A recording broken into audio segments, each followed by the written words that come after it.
Bakit gano'n na yung mga napapanood kong balita, nakakalungkot, grabe. Alam nyo guys, walang masama, okay lang, mag-post kayo na kumakain kayo ng tapsilog, tuyo, tuyo with sinangag, 'di ba? Ang sarap nun.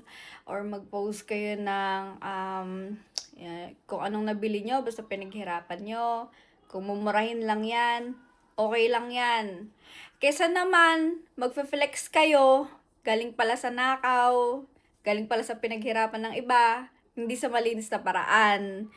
So, alam nyo guys, na-appreciate ko pa yung, syempre di ba mas maganda kung bongga na, tapos pinaghirapan pa natin. Pero mas na-appreciate ko tuloy ngayon, alam niyo yun, yung pagiging totoo ngayon dito sa social media, alam niyo yun. Sa totoo lang, ang dami kasing gustong makitrend. Kasi meron ako nito, oy may bago, bibili ako nito. No need to show up sa mga taong hindi nyo naman talaga kilala kasi kahit ano naman gawin nyo, may sasabihin pa rin sa inyo kahit bilin nyo pa lahat. So, yun lang naman yung gusto kong sabihin na walang masama sa pagpo-post kung anong simpleng bagay na mga meron tayo basta nakakatuwa na galing sa puso at yun nga, mga simpleng bagay na pinaghirapan natin.